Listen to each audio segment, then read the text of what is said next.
جد الحسن والحسين بالقاسم محمد اللهم صل على محمد وآل محمد. أهل بيت الطيبين الطاهرين المعصومين المظلومين المنتخبين المنتجبين ولعنة الله على أعدائهم أجمعين من الآن إلى قيام يوم الدين. أما بعد، بسم الله الرحمن الرحيم. فإذا أصابتهم مصيبة قالوا إنا لله وإنا إليه راجعون. صلوات محمد. اللهم صل على محمد وآل محمد. تمام مومنین سے گزارش ہے کہ ایک مرتبہ سورہ حمد اور 3 مرتبہ سورہ اخلاص کی تلاوت فرما کر مرحومہ سلمہ رضوی بنت قربان علی کی روح کو سلام. بسم اللہ الرحمن الرحیم. الحمدللہ رب العالمین.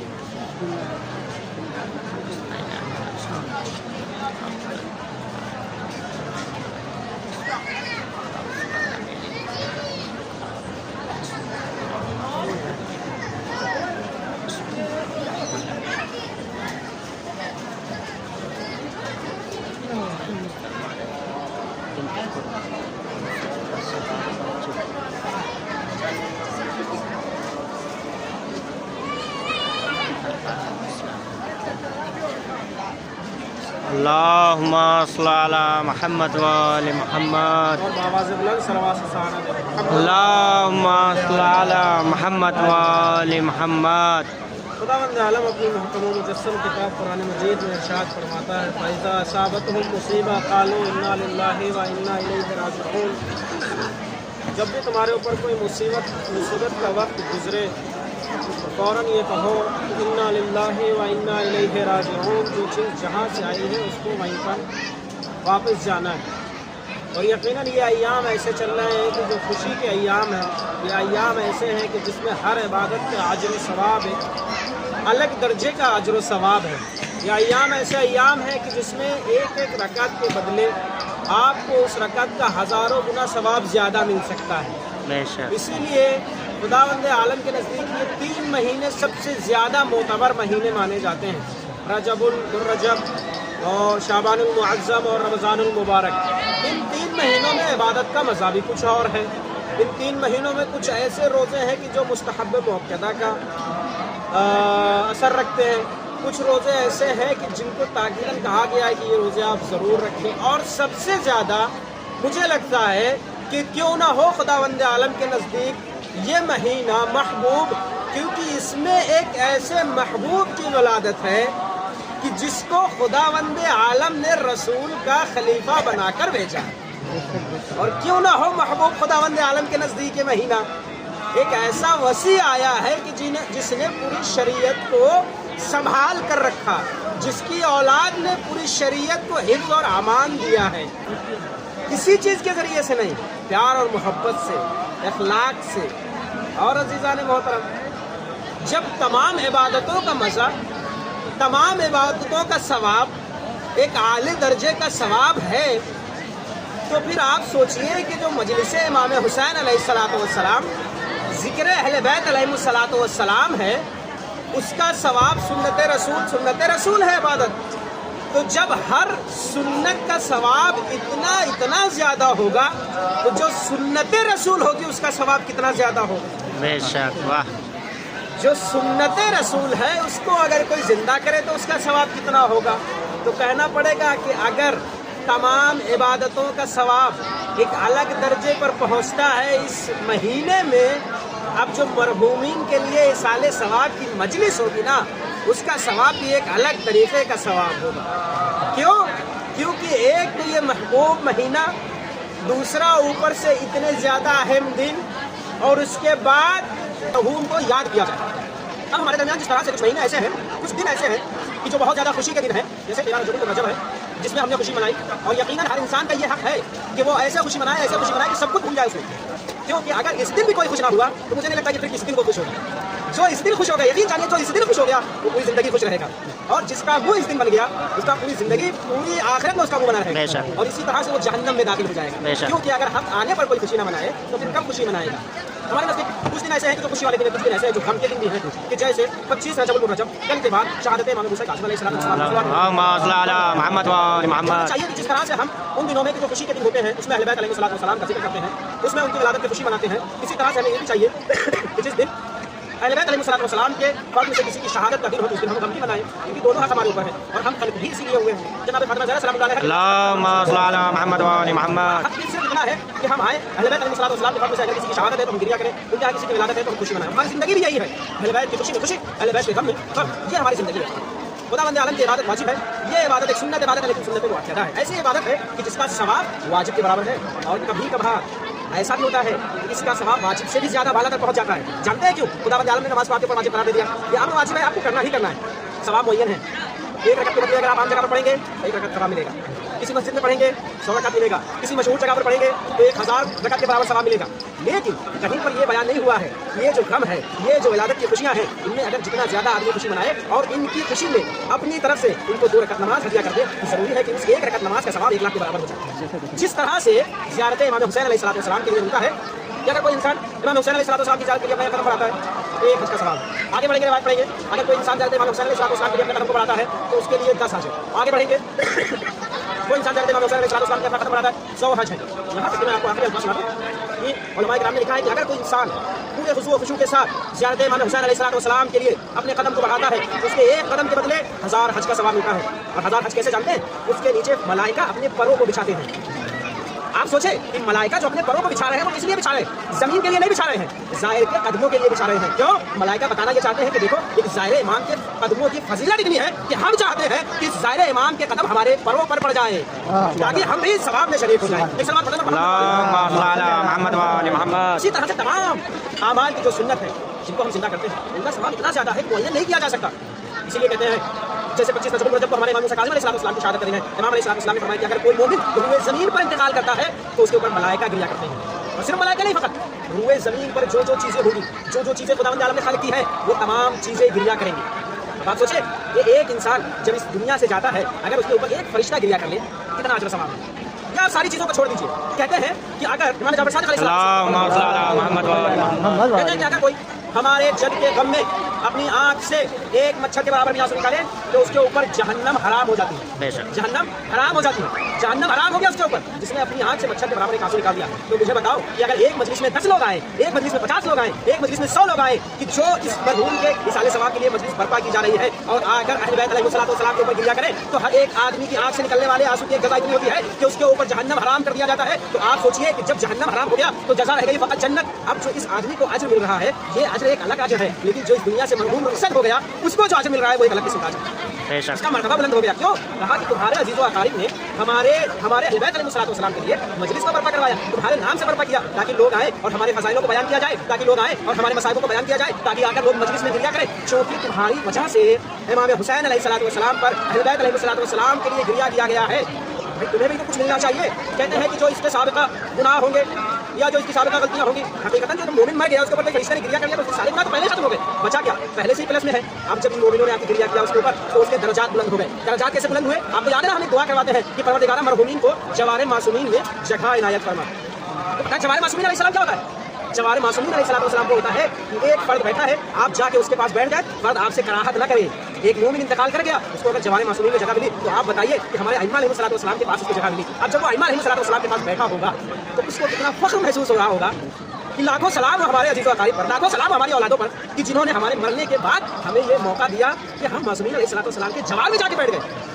اور پھر اس کے بعد جب ایک اولاد جب عزیز و اقارب کسی ایسی جگہ مجلس برپا کرے کہ جس جگہ صرف نام لینے سے مردے کے مقامات بلند ہو جایا کرتے ہیں، اس جگہ کا اجر و ثواب تو کوئی بتا ہی نہیں سکتا، کوئی قید ہی نہیں کر سکتا، کوئی لکھ ہی نہیں سکتا۔ تو آپ سوچیے کہ جب یہ مجلس برپا ہو رہی ہے اور اس مرحومی کو اتنی اجازت دی گئی ہو، اس مرحومہ کو اتنی اجازت دی گئی ہو، وہ آ کے یہاں کہیں تشریف فرما ہو اور چاروں طرف دیکھ رہی ہو کہ ایک طرف زینبیہ ہے، دوسری طرف مولا حسین علیہ السلام کا حرم ہے، تیسری طرف مولا ابوالفضل عباس علیہ السلام کا حرم ہے، اور چونکہ مردہ وہ چیزیں دیکھتا ہے جو ہم نہیں دیکھ سکتے، ہو سکتا ہے مردہ وہ چیزیں اپنی آنکھوں میں نظروں میں دیکھ رہا ہو کہ کس جگہ امام حسین علیہ السلام کی شہادت ہوئی، کس جگہ جناب علی اصغر علیہ السلام کے قدم پر لگا۔ تو آپ سوچیے کہ ایک یہ مردہ جو اس جگہ بیٹھا ہوگا کچھ محسوس کر رہا ہوگا کہ آپ سلام ہمارے عزیز و اقارب پر، ہمارے بیٹوں پر، ہمارے بھائیوں پر، ہماری بہنوں پر، جنہوں نے ہمیں اتنا موقع دیا کہ ہم نے کربلا میں آ کے امام کے پاس بیٹھ کر ایک مجلس سنی اور امام کو گریہ کیا۔ اچھا جان محترم، زیادہ وقت آپ کا نہیں لینا، چونکہ 25 رجب کو امام موسیٰ کاظم علیہ السلام کی شہادت ہے، ان کے ذمہ آپ کے درمیان حدیث پیش کی کہ جب کوئی مرتا ہے تو مومن ملائکہ اس کے اوپر گریہ کرتے ہیں اور ہر وہ چیز جو زمین پر ہے وہ گریہ کرتی ہے۔ اب آپ یہ سمجھتے ہیں کہ جس میں جان ہے صرف وہ گریہ کرتی ہے؟ میں آپ کو بتا دوں کہ اگر کوئی کنکر رسول اللہ صلی اللہ علیہ وسلم کے ہاتھ میں آنے کے بعد کلمہ پڑھ سکتا ہے تو پھر ایک کنکر گریہ بھی کر سکتا ہے۔ جو چیزیں خدا عالم نے خلق کی ہیں وہ سب اپنے کام کو انجام دے سکتی ہیں۔ انسان عقل مند انسان وہ ہوتا ہے، امام موسیٰ کاظم علیہ السلام فرماتے ہیں عقل مند انسان وہ ہوتا ہے کہ جو فکر کرتا ہے. اور خدا کے نزدیک جس طرح سے نماز پڑھنا عبادت ہے نا، جس طرح سے روزہ رکھنا عبادت ہے نا، اسی طرح سے فکر بھی عبادت ہے. اور آپ کو پتہ ہے کئی جگہ پر فکر کا اتنا زیادہ ثواب دکھا گیا. سوچیے خداوند عالم نے اس آسمان کو خلق کیا، اس آسمان میں کتنے ستارے ہیں.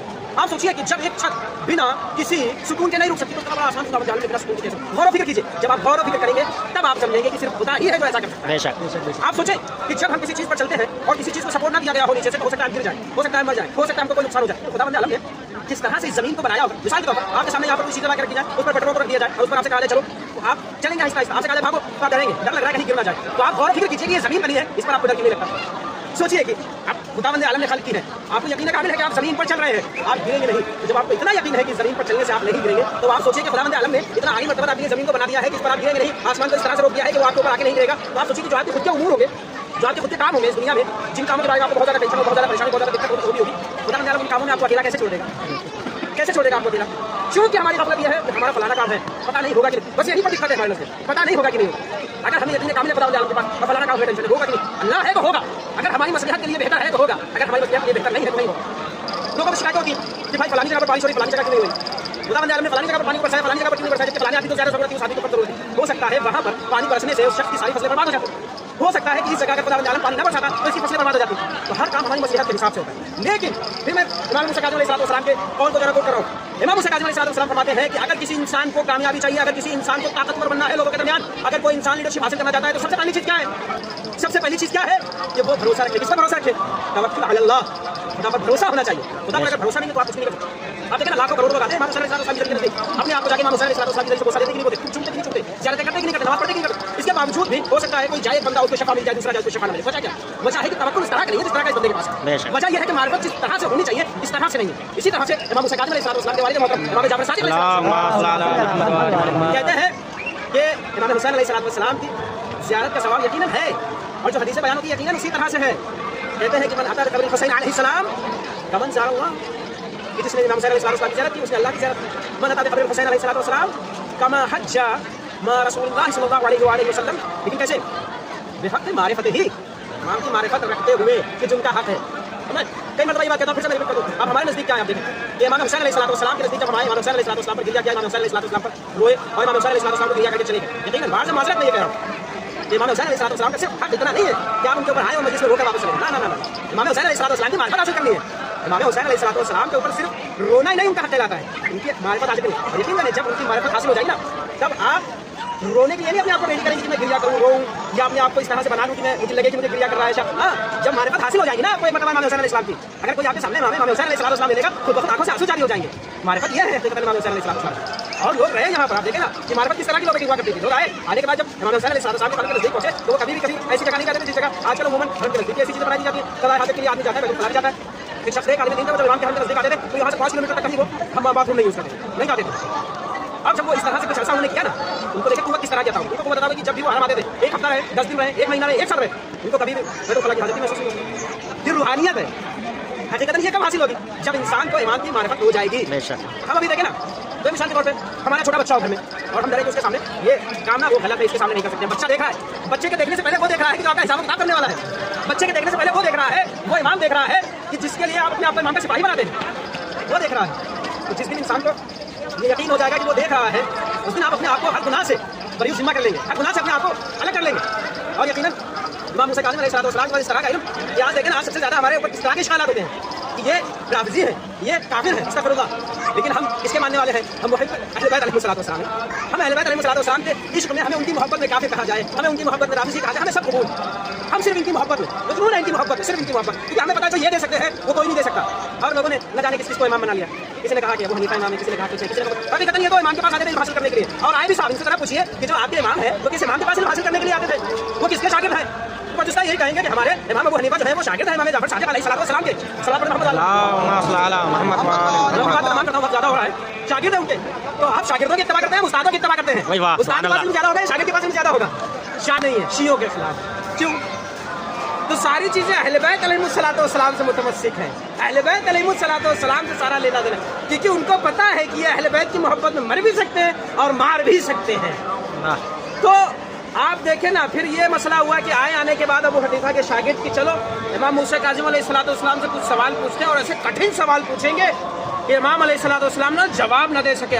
آنے کے بعد جیسے ہی تشریف فرما دے انہوں نے سلام کیا, انہوں نے کہا وعلیکم السلام. امام علیہ السلام نے فوراً جو خادم تھا اس کی ڈیوٹی بدلنے والی تھی, آنے کے بعد کہنے لگا کہ آپ اگر آپ کو کچھ چاہیے ہو تو میں صبح واپس آؤں گا, آپ کے لیے لیتا ہوا آؤں گا, آپ مجھے بتا دیں. امام علیہ السلام نے فرمایا نہیں مجھے کسی چیز کی حاجت نہیں ہے. وہ چلا گیا.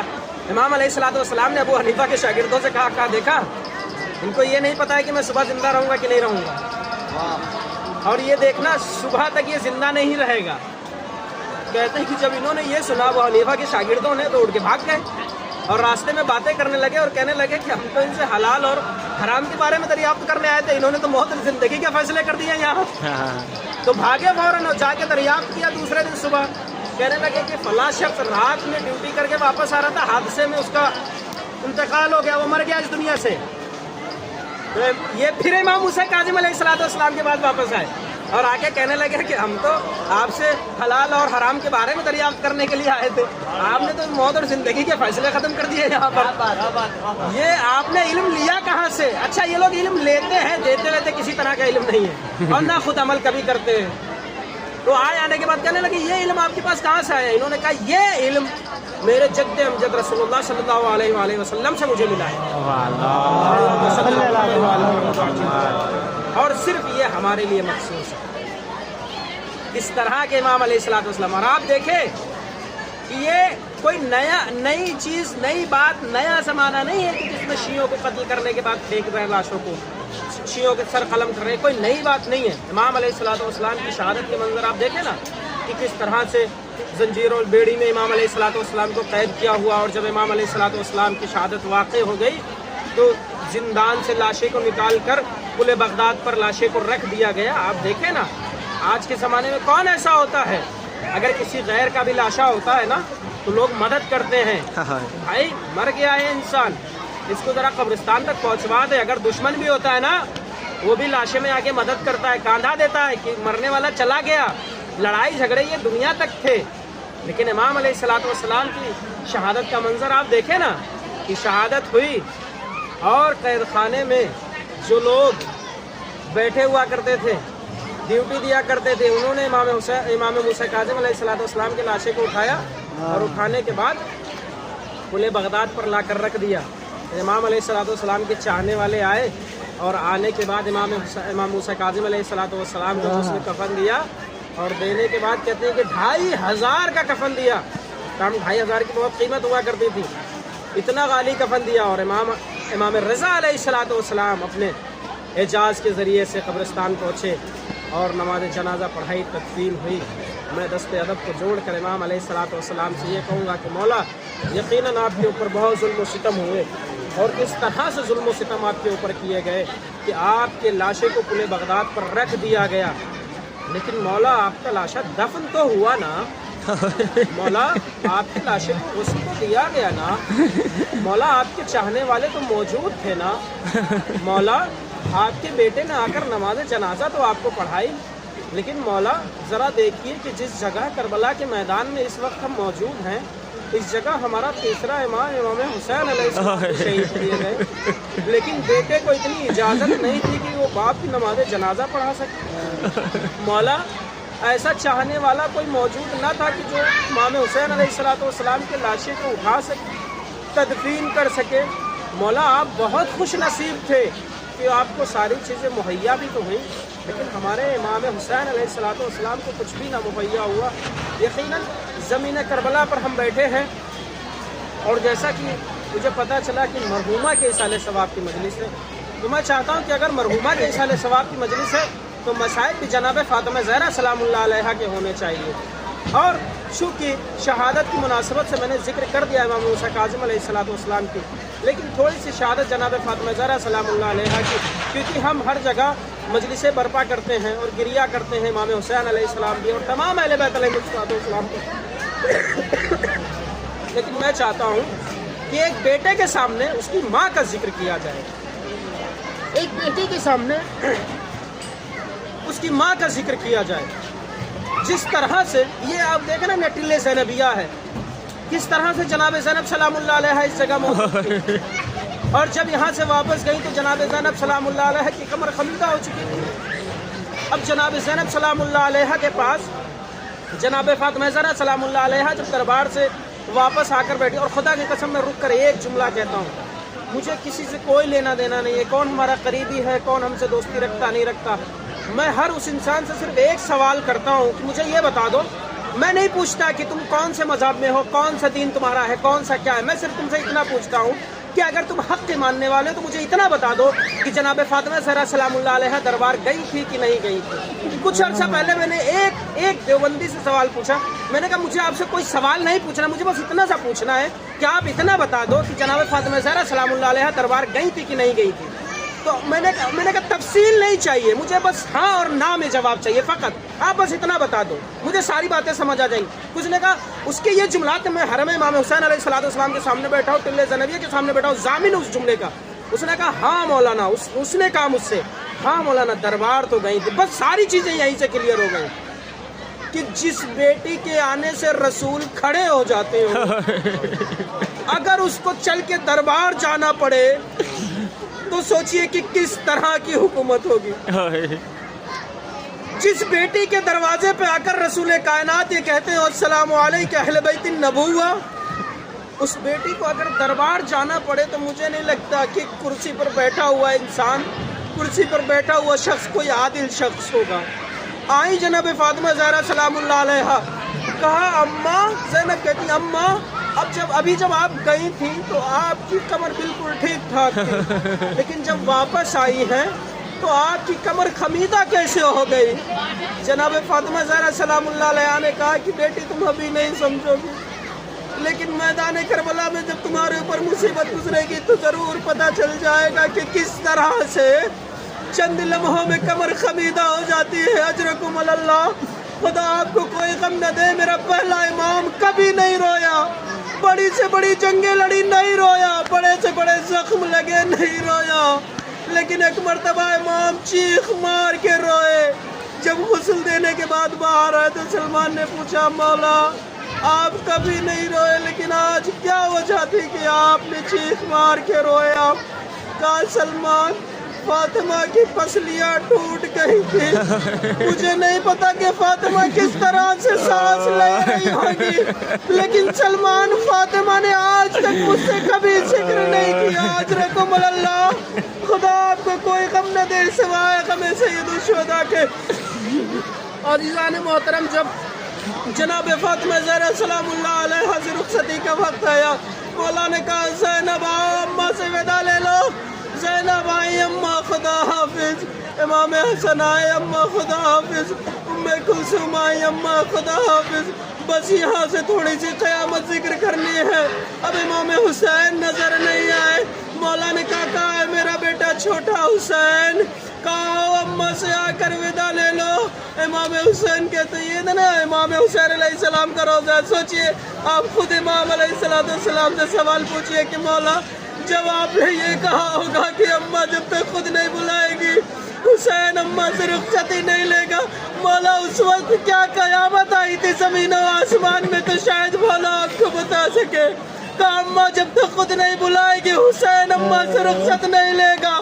جیسے حسین نے یہ کہا بندے کفن ٹوٹ گئے اور فاطمہ کی آواز آئی آجا میرے لال، اپنی ماں کا آخری دیدار کر لے۔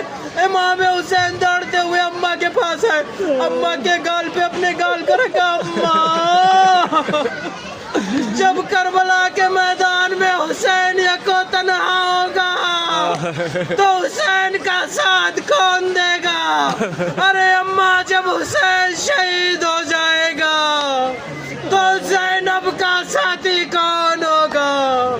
آواز آئی ہے میرے لال حسین، ارے تجھ سے پہلے تیری ماں فاطمہ میدان مقتل کو اپنے بالوں سے صاف کرے گی۔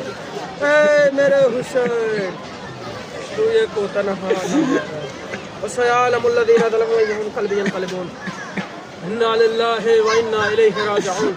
ضم قضائه وتسليما لأمره، پروردگارا تجھے واسطہ محمد و آل محمد کا کہ ہماری چھوٹی سی عبادت کو قبول فرما۔ الہی آمین۔ پروردگارہ تجھے واسطہ ہے محمد و آل محمد کا کہ جن مرحومہ کے لیے اس مجلس کو برپا کیا گیا ہے، ان مرحومہ کے درجات کو بلند فرما، ان مرحومہ کو جوار معصومین علیہ الصلوۃ والسلام میں جگہ عنایت فرما۔ پروردگارہ تجھے واسطہ ہے محمد و آل محمد کا کہ جہاں جہاں بھی شان حیدر کرار موجود ان کی مال آبرو عزت کی حفاظت فرما۔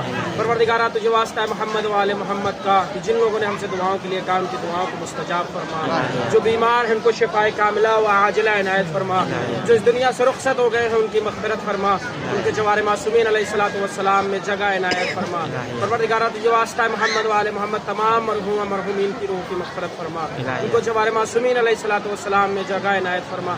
اور اب تمام مومنین سے دعا کی گزارش ہے، تمام مومنین کے لیے کہ جن لوگوں نے دعاؤں کے لیے کہا ہے، خصوصاً وہ لوگ کہ جو بیمار ہیں، خصوصاً یہاں پر جو موجود ہیں، ان کے دلوں کی جو حاجتیں خداوند عالم بحق امام حسین علیہ الصلوۃ والسلام پوری فرمائے، اور جو بھی حاجتیں تمام مومنین کے ہیں خداوند عالم ان کو پورا فرمائے۔